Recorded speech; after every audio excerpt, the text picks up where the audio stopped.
Welcome to Northwest, a Unitarian Universalist congregation, where we're gathering this morning both virtually and in person as one connected community. I'm Alex Meyers, my pronouns are he and they. It's great to be back. I'm your worship leader this morning. If you are a visitor online and would like Northwest to stay in touch with you, please fill out the visitor form appearing in the chat box.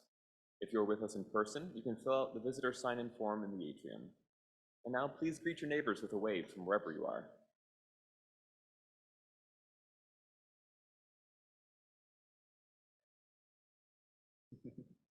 We have a few announcements to share with you. You'll find more information about Northwest and its events in the weekly newsletter and on our website. Over the next several weeks, you will notice some changes to the worship services.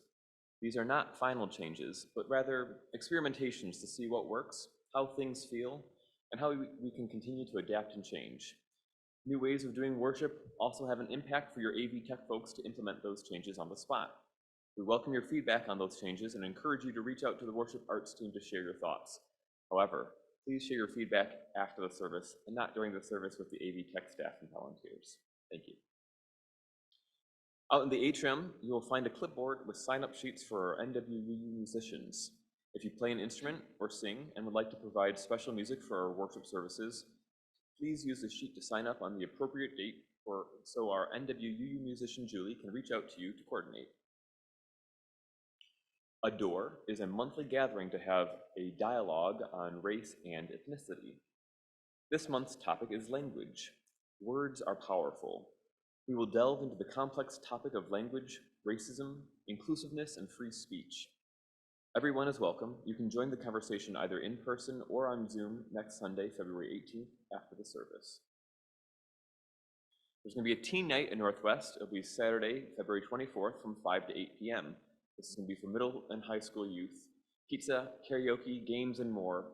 There's a suggested donation of $10 to $15. Please RSVP with Eva at evalementer@northwestuu.org. John Amberger's memorial service will take place next Saturday, February 17th at 11 a.m. There will be lunch to follow.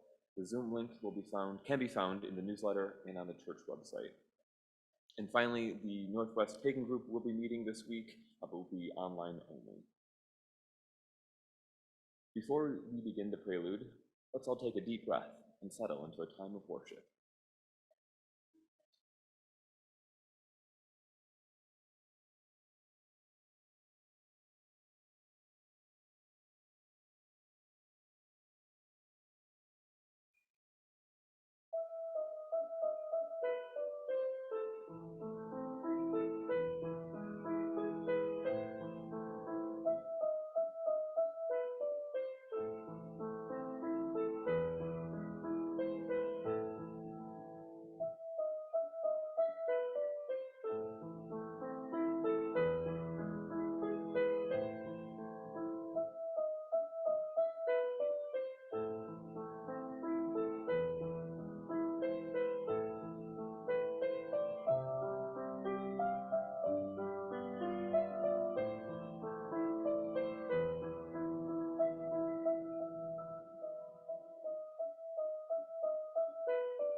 Acknowledgement.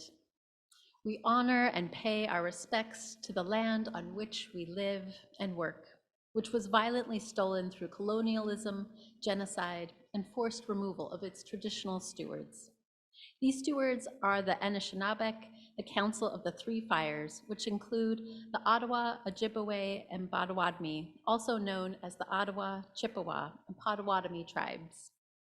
We also acknowledge people of African descent who were forcibly removed from their land and separated from their families through kidnapping and enslavement, and pay reverence and respect to them for building this country's infrastructure and economy with no compensation or reparations to date.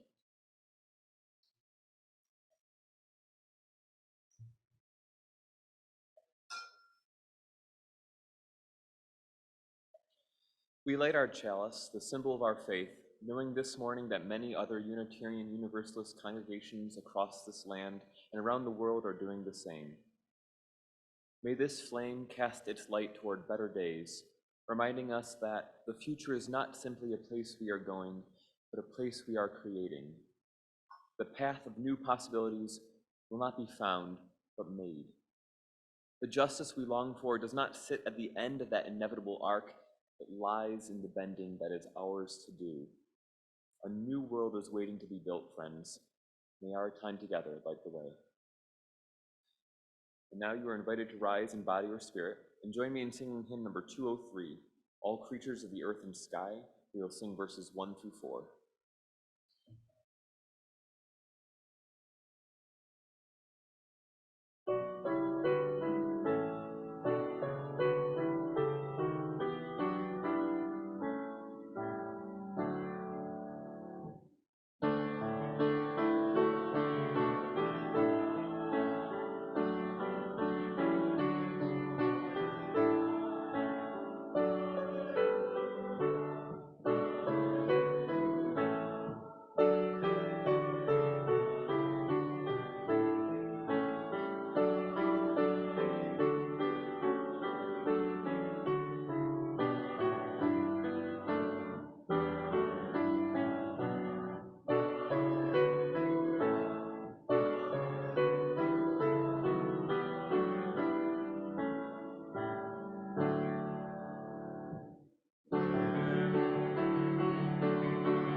Hello, my name is Thomas Roberts, and I'm going to be reading for you The Great Realization.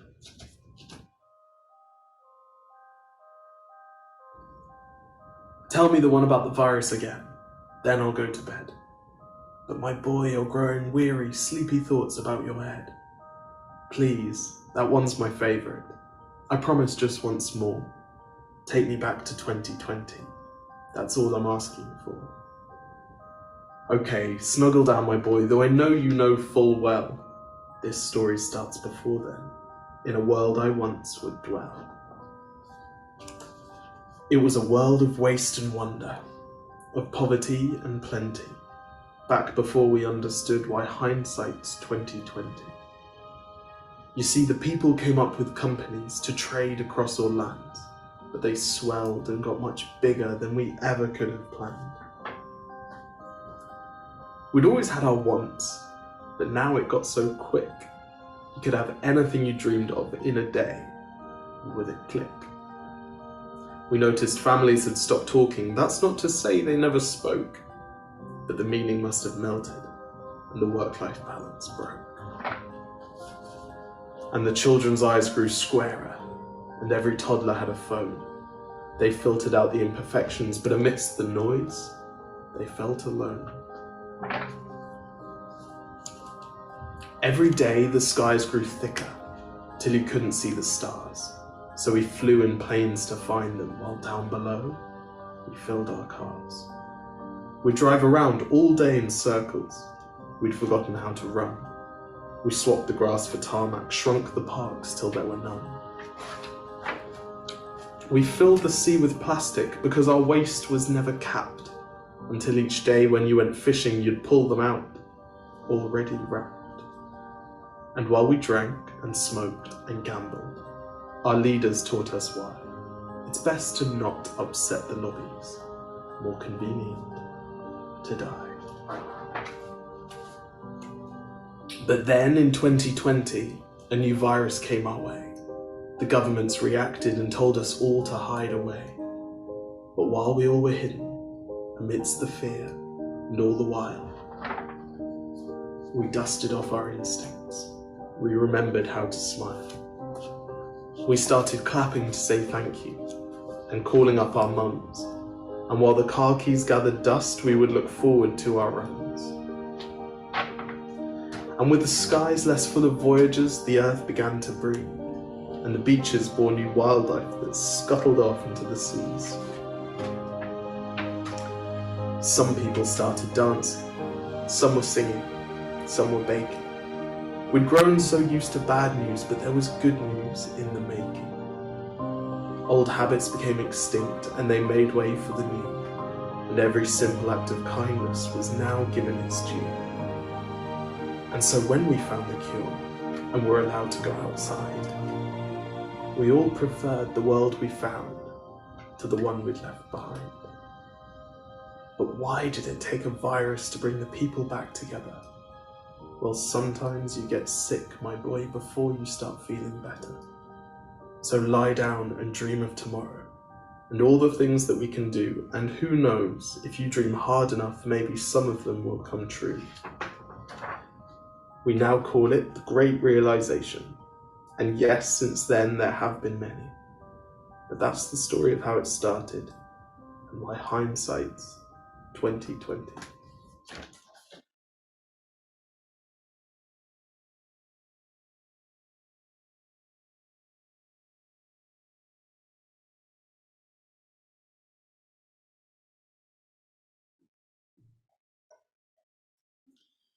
One purpose of a religious community is to encourage all who gather together to grow more generous in spirit and in action. This is the great end of all the world's faith traditions, to bring the human being closer to the divine by acts of creation and compassion. We now take an offering that allows us to exercise that all-important generosity of spirit, an offering that will mutually support this self-supporting congregation and the shared plate recipient. Northwest shares 50% of its plate collections with a local 501c3 charitable organization.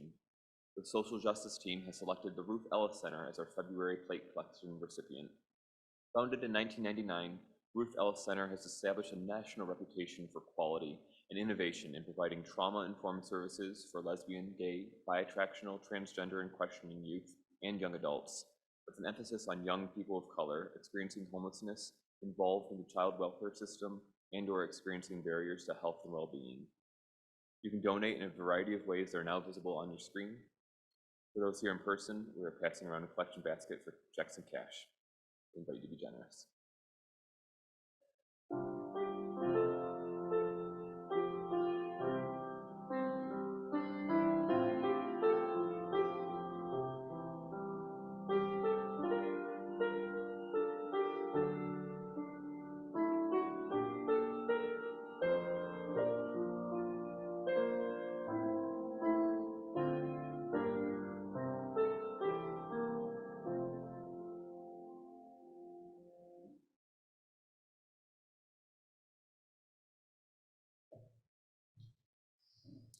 We take a few moments now to share with the community those things which are on our heart. For anyone seeking pastoral care beyond this moment of sharing, please reach out to your Minister of Pastoral Care, the Reverend Teresa Rolk, in the weekly drop-in Zoom room or in one-on-one appointments by emailing pastoralcare@northwestuu.org. Together, let us take a time of deepening and move together into a shared space, one where we hold the lives of the community in our hearts. For all the joys, the sorrows, and the spaces between, focus on the things that connect all of us, the shared mystery of existence. Let us breathe together. And I invite you to hold your body in an expression of connectedness in any way that feels right for you. You could reach out, you could lift your hands, hold them close, bow your head, lift your head, whatever feels right for you. And let us take some time now to speak out what we are holding today. If you're joining us on Zoom, you can type it into the chat, or if you're here with us in person, I invite you to speak it out to the congregation. Let us speak now, and for each joy or sorrow spoken, let us take a moment to hold it in our heart. I invite you to speak now and what you are holding today.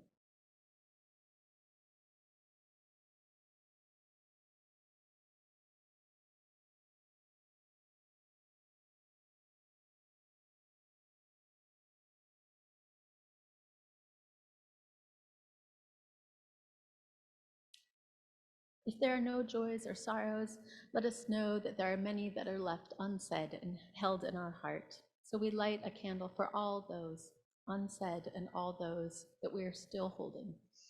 Know that we hold whatever you have in your heart with you. Sources of radiance and resilience, keep watch with those who work or watch or weep this night. May the suffering be soothed. May the sick be tended. May the weary find rest. May the dying and those who love them find peace. May the joyous be shielded. And may all know that we are surrounded by a love that is with us always, a web that connects us to all that exists. May we take a few moments of silence now to be with each other in this sacred space, and we will come out singing.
Within each of us, there is a silence as vast as a universe. We are afraid of it. and we long for it. When we experience that silence, we remember who we are. Creatures of the stars, created from the cooling of this planet, created from dust and gas, created from the elements, created from time and space, created from silence. In our present culture, silence is something like an endangered species, an endangered fundamental.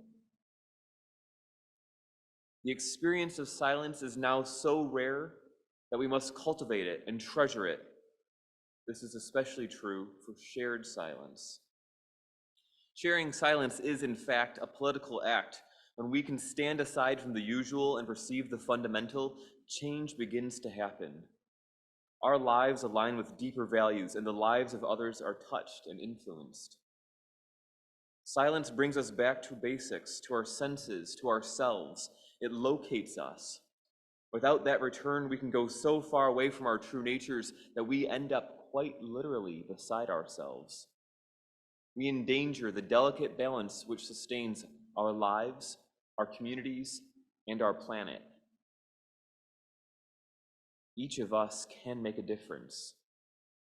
Politicians and visionaries will not return us to the sacredness of life. That will be done by ordinary people who together or alone can say, remember to breathe, remember to feel, remember to care. Let us do this for our children and for ourselves and our children's children. Let us practice for life's sake. Let us join together in a time of shared silence.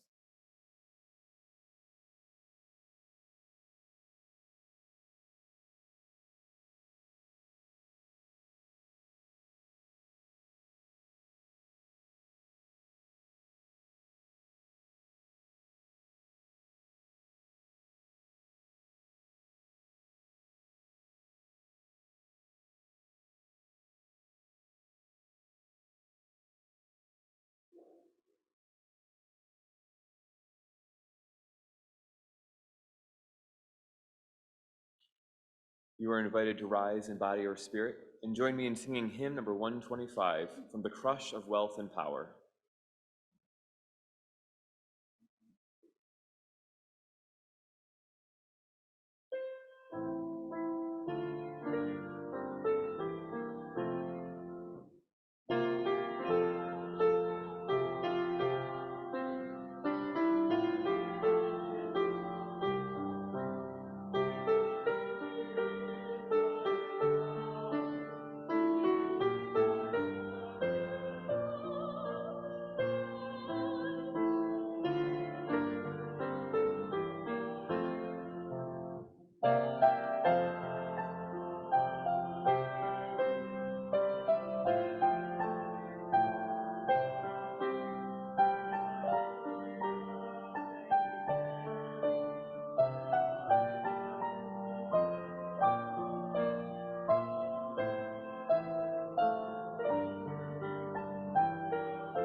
Recently, I've been thinking a lot about a particular lesson that a good friend and mentor, the Reverend Gail Geisenheiner, taught me. Back in 2013, General Assembly, which, as you may know, is our association's annual national gathering, was being held in Louisville, Kentucky, The ministers in our state were arranging carpools, and I was lucky enough to end up carpooling with Reverend Gale. I was relieved because she loved to drive, unlike me, and the 6-hour car ride gave us a chance to talk as the landscape flew by. One of those conversations turned to same-sex marriage, which of course was an issue that Unitarian Universalist congregations across the country were working hard on. I expressed how restless and upset I was feeling about the pushback against it and against LGBT rights in general. Given how passionate and vocal Reverend Gale is about social justice issues, I expected her to jump onto my righteous indignation bandwagon right away. But instead, I felt her energy become very calm and grounded. I don't remember word for word what she said next, but it was essentially this: the older I get, the less I worry, because I can see the bigger picture. I can see that change happens slowly, sometimes almost imperceptibly, but it changes. Sometimes issues reach a critical mass and seem to change overnight, but the groundwork was laid long before that. When I look back a decade or two, it can feel like we're not making progress. But when I look back across my entire life, I see that we have, and so I trust in that. As a Unitarian Universalist, I had quoted the abolitionist Unitarian minister Theodore Parker many times. The paraphrased version of his words, used often by the Reverend Dr. Martin Luther King Jr., are, "The arc of the moral universe is long, but it bends toward justice." This quote has been a source of comfort and inspiration for me and for so many others, because it encourages us to step back and see the bigger picture. Reverend Gale was affirming a similar point, and yet that day, as the Louisville skyline came into view, it sunk into me in ways that were deeper than I had experienced before. Of course, she was right. Just 2 years later, I made a video of the Ann Arbor congregation cheering, "Love wins," in response to the Supreme Court's decision to legalize same-sex marriage. In 2022, Congress also passed the Respect for Marriage Act to further protect same-sex marriage and interracial marriage. These important wins don't mean that same-sex marriage won't be threatened again in the future. And as we've seen in recent years, we still have a long way to go when it comes to the work for LGBTQAI rights in general. But over the course of centuries, we have made incredible advancements in human rights. And while we hear about atrocious and unacceptable violence in the news every day, many studies indicate that globally, violence has gone down dramatically in recent decades. It can be hard to see some of these larger trends because the last few years have been such a time of change, upheaval, and complexity. We were already facing the existential threats of climate change and nuclear war, and these issues have become even more urgent and present.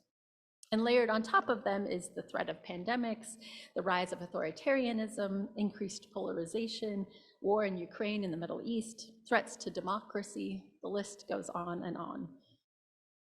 Lenin once said, "There are decades when nothing happens, and there are weeks when decades happen." In the case of this recent time period, I would add, there are years when centuries happen. All this change and the global trauma of COVID, it's just made it exhausting at times to get caught up and we easily get caught up in fear and hopelessness. So I keep trying to return to the practice of stepping back to see the bigger picture, of looking for subtle shifts and trends. And when I do that, I do still see real hope and possibility. What I can see is probably best summed up by the words of the Buddhist teacher and writer Tara Brach. In her talk entitled "The Calling of These Times," Brach said, "To me, the most helpful way to view our whole trajectory is that we're cultivating wider and wider senses of belonging, of wholeness, of who we are. That's where the healing is." Essentially, she's saying that our world is moving toward a greater recognition of our inherent interdependence and unity.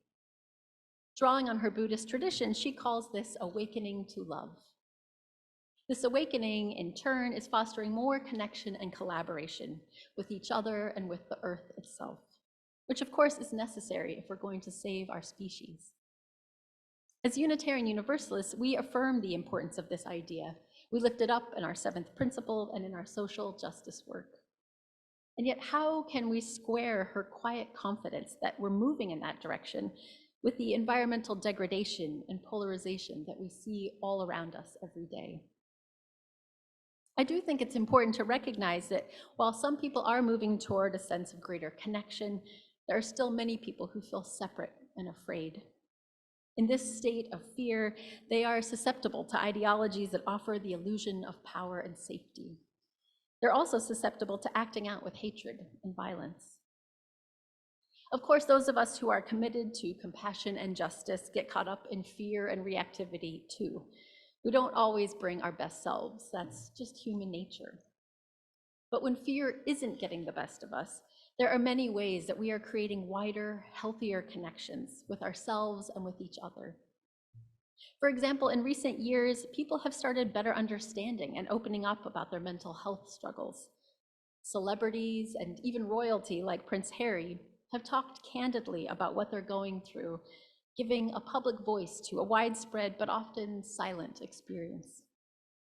In the business world, more and more leaders are embracing concepts like vulnerability, self-care, family work-life balance, and collaboration as essential elements of a healthy company culture. Many schools have included social emotional learning alongside traditional academics in their curricula.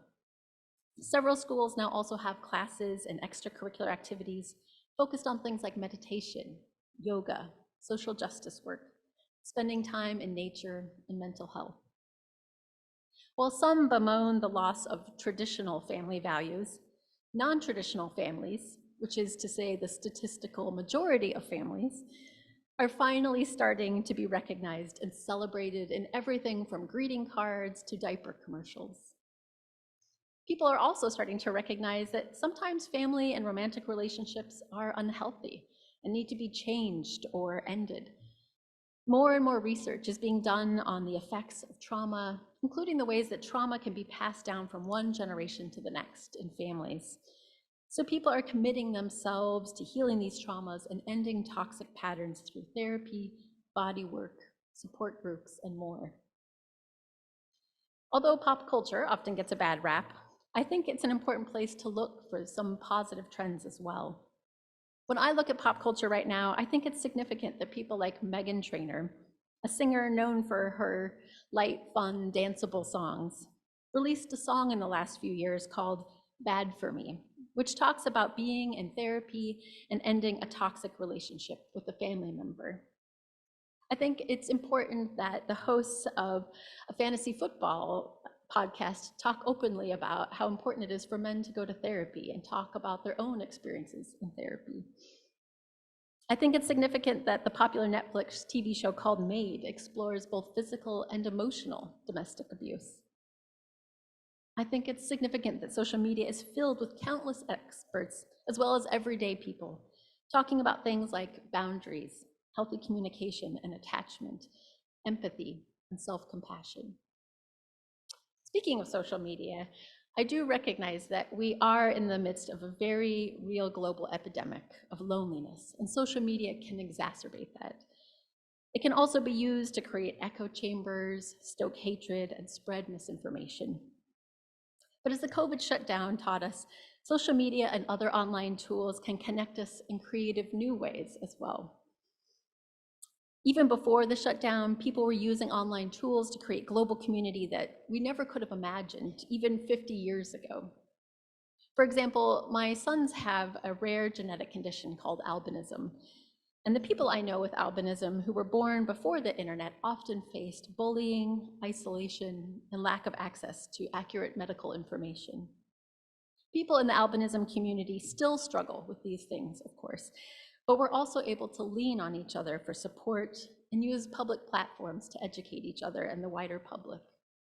With just a click of a button, I can connect with friends in the albinism community across the state, across the country, and even across the world.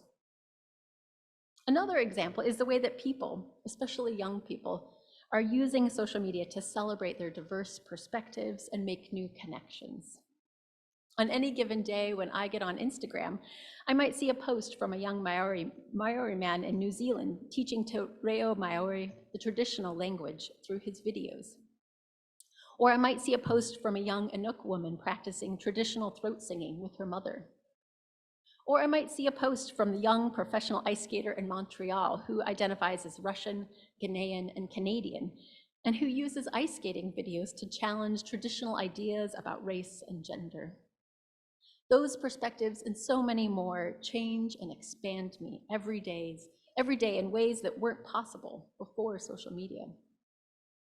I could go on citing more examples of how a wider and healthier sense of belonging is showing up in every area from art to religion to literature. It doesn't mean that progress is inevitable, of course, but it does mean that we can see glimpses of what is possible, and we can nurture those possibilities. Nurturing those possibilities, especially while we're still in the midst of such a complex, messy time, means that we need to develop regular spiritual practices that help us to process and reconnect. Practices like, as Gunilla Norris mentioned in our reading today, can help us stand aside from the usual and perceive the fundamental so that our lives can realign with deeper values. These practices might look like the silence that we share together, gathering each week in community, working for justice, time in nature, keeping a gratitude journal, dancing, singing, meditating, knitting, working on our relationships, finding time for play and joy, and more. Probably the most important, but sometimes hardest practice of all is resting. I don't mean just resting physically, although that's important too, but also resting emotionally, mentally, spiritually. Our nervous systems haven't always caught up to the vast amount of information and change constantly being thrown at us. And as activists like Tricia Hersey, author of the book Rest is Resistance, reminds us, rest is an essential tool for healing, disrupting unjust systems, and dreaming our way to a better future. In our children's story today, the narrator was someone who lived through the pandemic and went on to tell their own children stories of how powerful and positive it was. Stories of how it was a turning point for our sense of humanity and connection to the world. Now it's been nearly 4 years since the shutdown, so we might be tempted to say that the story didn't have such a happy ending after all. And yet, in the bigger picture of things, 4 years is a blink of an eye. We're nowhere near the close of this story, and we are helping to write each new chapter. If we can find the spiritual practices we need to help us stay grounded and connected, if we can keep our eyes on the bigger picture, maybe someday people will tell their children stories about all the great realizations our world had on the way to creating something better.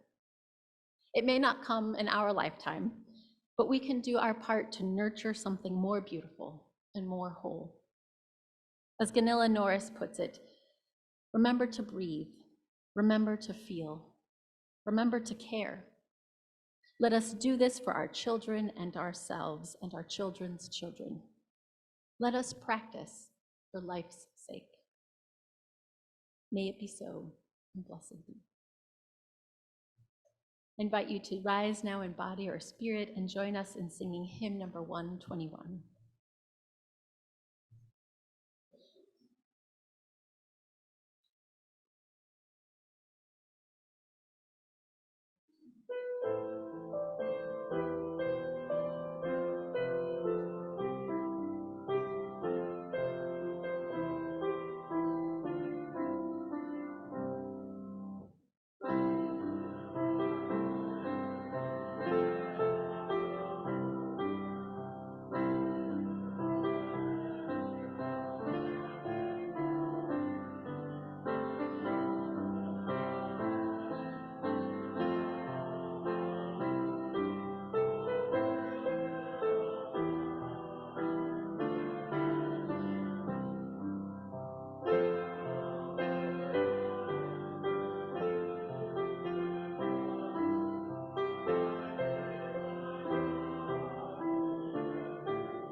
Please repeat after me.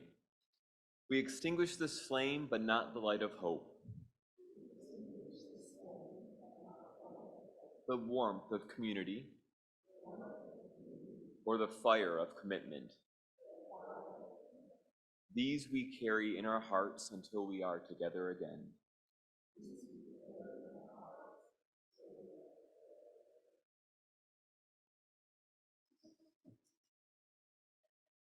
As our time comes to a close, may we remember that it's okay to be scared. It's okay to be overwhelmed or to feel hopeless. But may we also remember that we are part of a larger story, a story of love and connection, a story of possibility. We live out this story each time we gather together, and we carry it in our hearts as we go forth into the week ahead. May it be so, and blessed be.